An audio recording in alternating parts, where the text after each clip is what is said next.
많은 분들께서 부진한 주가 흐름에 극심한 고통을 호소하고 계십니다. 심지어 이제 한국에서는 2차 전지의 성장성 자체가 의심받는 상황인데, 오늘 비디오에서는 제 의견이 아닌 주로 투자의 대가들의 말씀을 위주로 침착한 중장기 투자 관점에서의 아이디어를 정리하고, 이어서 2차 전지 산업은 반드시 성공할 수밖에 없는 유망한 성장주인 5가지 이유를 명확히 정리하여 장기 투자하시는 독자분들의 혼란한 머릿속을 정리하시는 작업을 돕겠습니다. 시간을 아껴야 하니 서론은 줄이고 바로 시작하겠습니다. 요즘 2차 전지 주가가 다소 부진하다 보니 주가가 이전 수준을 회복하기까지 수십 년이 걸릴 것처럼 표현하며 기회비용을 날리는 장기 투자가들을 미련하다고 하는 경우가 있는데, 이것들은 통찰력 있는 분석이라기보다는 수준 낮은 조롱에 불과합니다. 결국 이런 조롱이나 혹은 국정 탈출은 지능순이라는 말들은 전부 결과를 이유로 그 안에 있는 과정을 전부 무시하거나 내지는 정당화하는 것입니다. 하지만 전설적인 트레이더 마크 미너빌이는 결과는 과정을 정당화하지 못한다고 합니다. 챔피언처럼 생각하고 거래하라 해서 그는 이런 예시를 듭니다. 두 사람이 길을 건너려고 하는데, 한 사람은 양쪽을 매우 주의 깊게 살피고 빨리 건너려다가 차에 치이고, 다른 사람은 눈을 가리고 무턱대고 차가 많은 길에 바로 뛰어들지만 안전하게 건너편으로 건넜습니다. 안전하게 건넜다고 해서 과연 그 사람이 현명하게 대처한 것이겠습니까? 이대로 100번 동일 시행을 반복할 경우 눈을 가리고 무턱대고 차도로 뛰어드는 사람과 주의 깊게 살피며 건너는 사람 중 누가 성공할 수 있을지 곰곰이 생각해볼 필요가 있습니다. 주의를 잘 살피는 현명한 투자 방법 중 하나는 성장성이 높은 산업에 속해 있는 가장 똘똘한 종목을 골라서 기업의 장기적 성장에 따른 과실을 공유하는 것입니다. 오늘 논하는 2차 전지 산업의 경우는 2023년 초에 생각하던 시나리오와 같은 빠른 실적 성장이 나타나지는 못하더라도 중장기적 관점에서 분명히 가능성이 매우 높은 성장하는 산업입니다. 요즘에는 모두가 하도 중장기 모멘텀에만 큰 관심을 기울이다 보니 이 산업의 성장성을 보던 최초 투자 아이디어마저 모호해진 느낌인데, 이래서 더 멘탈이 흔들리실지도 모르겠습니다.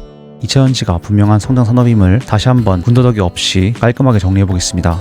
2차 전지 산업이 장기적으로 성장할 수밖에 없는 첫 번째 이유는 지구온난화입니다.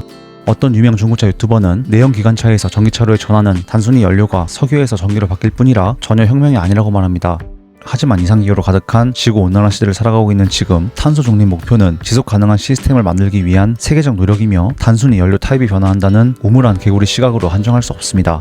분명 지구온난화와 탄소 중립의 비전은 고상한 민주당 엘리트들에 의해 조작되었다는 공화당 내부의 반발이 있으며, 트럼프는 심지어 지구온난화가 값비싼 사기라고 비판하지만 이 자료를 함께 보겠습니다. 파리 협정에서 나온 1.5도씨 목표는 산업혁명 이전과 비교할 때 온도 상승의 폭을 1.5도씨 안쪽으로 관리하자는 기후 대응 목표입니다. 지금도 관리를 한다고 하고는 있지만, 만약 지금처럼 매해 0.02도씩 계속 뜨거워지는 현재 속도로 나아갈 경우 2040년 무렵에는 이 1.5도씨를 돌파합니다. 전 세계의 온도 상승폭이 이 1.5도씨를 넘어가면 자연재해로 인해 발생하는 재앙은 더욱 심각해지게 되며, 티핑포인트 돌파 이후 2도씨까지 상승할 경우 정말 인류 멸망의 시나리오로 나아갈 수 있을 만큼 끔찍한 수준입니다. 그러나 이 1.5도씨 목표는 달성하기가 꽤 어렵습니다. 이 목표를 달성하기 위해서는 연간 탄소 배출을 25기가톤까지 다이어트를 해야 하는데, 지금은 상태가 많이 좋지 않습니다. 환경을 지키자는 논의가 시작된 지는 상당한 시간이 경과하였음에도 불구하고 2024년 전세계 탄소 배출량은 역대 최고치를 갈아치우며 37.8기가톤을 기록하였으며, 산림 파괴 등으로 인한 타격을 반영한다면 배출량은 41.6기가톤입니다. 심지어 더 끔찍한 것은 기온 상승으로 발생하는 이상기후가 탄소 배출을 가속화한다는 것입니다. 2024년 기록적인 탄소 배출은 역사적 폭염에 따라 냉방용 전력 수요가 크게 증가하여 호주와 남극 대륙을 제외한 모든 대륙에서 배출량이 증가했기에 어쩔 수 없이 달성한 것이었습니다. 따라서 온난화가 더 빠른 온난화를 낳는 악순환이 가속화되는 상황 속에서 멸망하지 않기 위해서는 탄소 배출량을 반드시 관리해야 하는 상황입니다. 국제에너지기구 조사 자료에 따르면 2035년까지 내연차에서 전기차로 전환됨에 따라 절감할 수 있는 탄소 배출량은 1.7에서 2.6기가톤 정도로, 전기차만으로 탄소 중립을 실현할 수는 없지만 없어서는 안 되는 중요한 산업입니다. 그런데 또 한편으로 생각해보면 현재 200에서 300m톤 수준의 탄소 배출 절감이 2035년 1760에서 2620m톤 수준까지 커진다면 그래도 9배 성장인데, 여기서도 확실히 전기차 산업이 성장 산업임을 읽어낼 수도 있습니다. 게다가 지금까지 성장은 중국이 주도했으며, 중국 전기차 시장은 현재 포화 상태에 이르러 밀어내기 덤핑을 하는 상황에서 중국을 제외한 대표적으로 북미와 유럽 시장이 앞으로 얼마나 큰 잠재력을 가지고 있는지도 알 수 있는 대목입니다. 어쨌든 이대로 신나게 탄소 배출 최고치를 갈아치우며 편하게 에너지를 사용하다가는 1.5도씨 이후 2도씨가 돌파하는 미래에는 끔찍한 멸망을 맞이할 수도 있기 때문에, 최대 2.6기가톤의 탄소 배출 절감 효과가 있는 전기차 산업은 인류에게는 필수적입니다. 지구온난화에 이어 두 번째, 전기차 산업이 성장할 수밖에 없는 이유는 기술 발전 등으로 배터리 가격이 저렴해지면서 전기차의 총소유 비용이 내연차에 비해 저렴해졌다는 것입니다.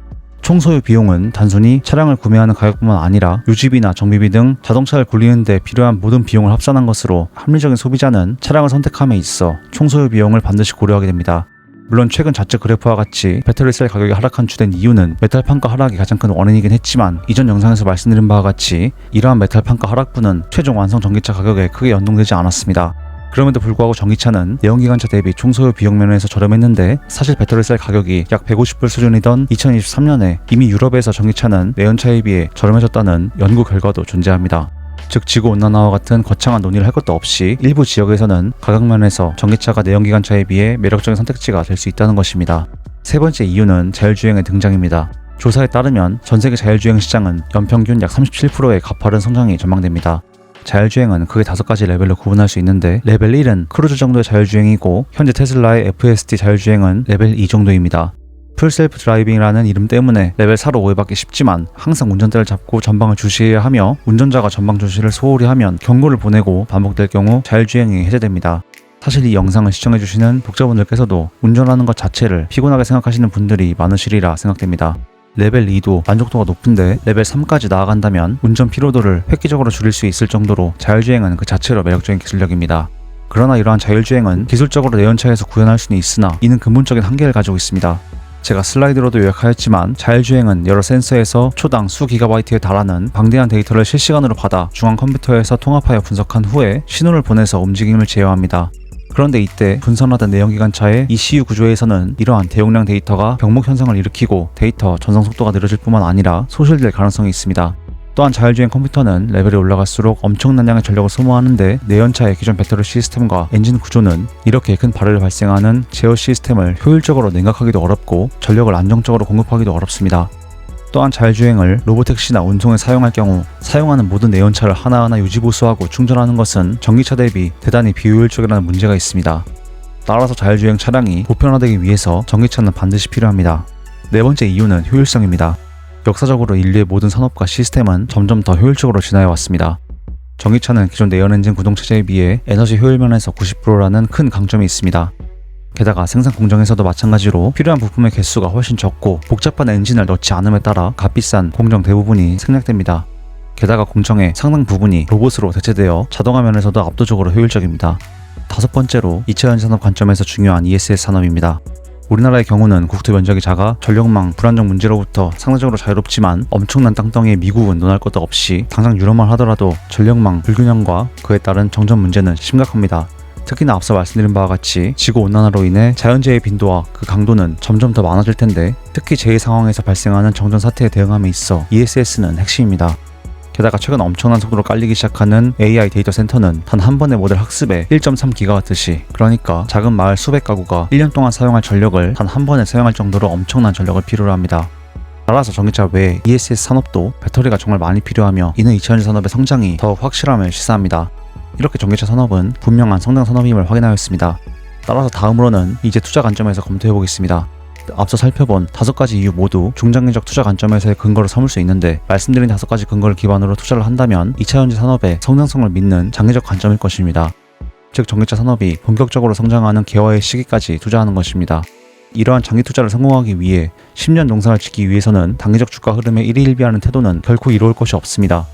당장 눈앞에 찍히는 평가 손실을 마주한다면 당연히 속이 쓰리고 어떠한 관점에서는 주식을 더 싸게 사서 주식 보유 수량을 약 2배가량으로 늘릴 수도 있었겠지만 이는 완벽하게 행운의 영역입니다. 만약 단기적으로 주가가 어찌어찌 되었고 성공 여부를 따질 것이었다면 장기적 성장성이나 밸류에이션을 보고 주식을 사는 것이 아니고 수급이나 차트에서 보여지는 추세를 파악하고 기민하게 손절을 쓰는 전략을 사용하는 것이 더 적절합니다. 우리가 처음 주식을 매수할 때 트레이딩과 장기 투자 중 어떤 전략을 선택한 것이고 어떤 근거를 토대로 투자를 계획한 것인지 명확히 검토할 필요가 있어 보입니다. 개인적으로는 차분한 마음을 유지하시는 데 있어 파레토 법칙을 염두에 두고 판단을 내리면 정말 좋다고 생각합니다. 80%의 부가 20%에게 흐른다는 원칙인데 사실 이에 대해서는 고 이종호 센터장님께서 하신 말씀이 특히 만년 박스피인 한국 증시 상황 하에서는 조금 더 와닿을 것 같다 함께 보겠습니다. 센터장님께서는 100명이 주식 투자를 한다고 하면 70명은 손해를 보고 20명 정도는 본전치기 정도이고 8명 정도는 공금리 정도의 수익을 얻는다고 말씀하셨습니다. 실제로 공금리보다 높은 수익을 얻는 것은 2%가 채 안 된다며 이 2%가 우연에 의해 이루어진다고 생각하면 정말로 어리석은 것이고 정말 많은 노력이 필요하다고 하십니다.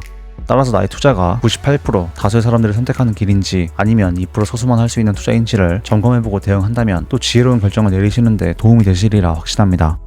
사견이지만 최소한 그저 2차전지에 물려있으니 지금이야 아쉽게도 보유하고 있으나 본전이 오면 팔고 뒤도 안 보고 도망가겠다는 사람과 아무런 가격에 매수했지만 초심을 유지하며 끌고 가겠다고 하는 사람 중 어느 쪽이 더 2%에 적합할지 등을 생각해보시면 좋을 것 같습니다.